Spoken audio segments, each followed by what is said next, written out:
Hey, I'm Game Changer Coach Rob Riccobono, and today we're going to talk about cheat meals, cheat days, whatever you want to call them, whatever you've been having, and how they could possibly affect your fat loss, how it could possibly cause it to stall, or if it's really not a problem at all, and if they're okay to have.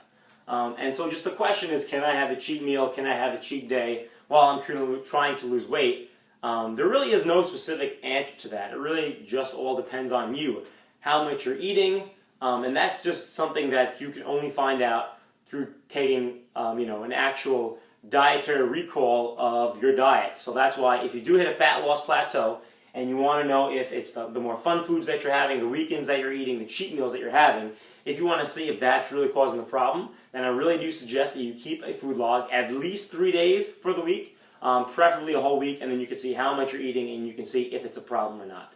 But just overall, is it a problem? It may or it may not be. Because remember, if you're trying to lose body fat, it really is going to come down to your overall calorie intake. So I want to take here is a specific example, and this will help you to see how it would apply.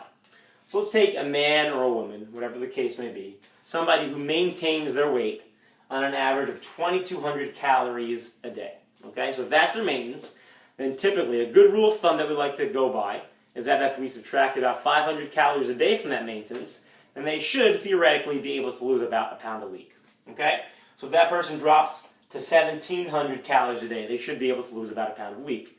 So if this person sticks to that every day, Monday through Friday, is really diligent with it, then they're on a great track to lose body fat. However, if they have some cheat meals during the weekend, free food, whatever you want to call it, if they're having something that goes outside of that plan and bumps them up to 3,500 calories a day on the weekend, that will put them right back at their maintenance. So the key is just when you're having these quote-unquote fun foods is to have them in moderation enough so that your total intake on those days isn't high enough that it's bumping you back to your maintenance.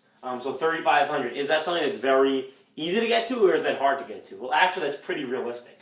So let's say if somebody is normally having 1,700 calories a day during the week, if they have a few alcoholic drinks, that could be an extra 500 calories a day. So that puts you back at that maintenance for the day. And then how do you get to an extra 1,300?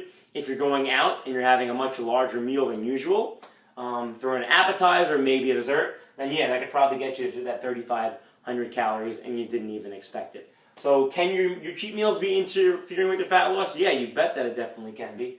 So then the goal really is just to moderate as much as you can. And that's why I think keeping a food log on days when you're going off the plan and you're not really paying attention as much to what you're eating is definitely very helpful. And here are a few questions that I think that you have to ask yourself when it comes to the weekends and eating foods that you normally wouldn't eat during the week. Number one, is it worth it? So is the opportunity to have these more delicious foods, is it worth the potential negative outcome, the potential adverse effect that could have on your diet?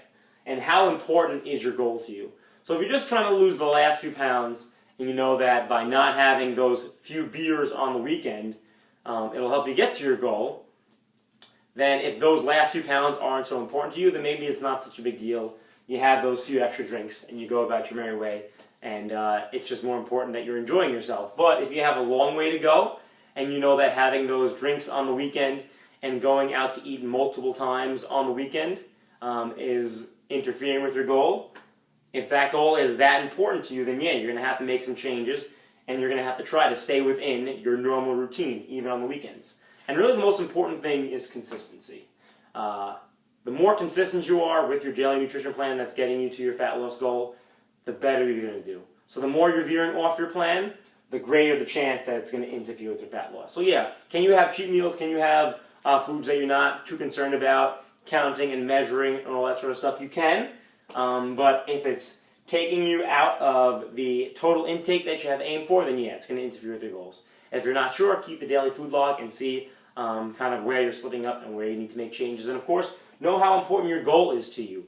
If having these few meals here and there are going to interfere with your goal and they're really important to you, then you need to make changes. If it's just those last few pounds, then maybe it's not worth to lose it. It's really up to you. I'm Game Changer Coach Rob Riccobono, and we'll talk to you next time.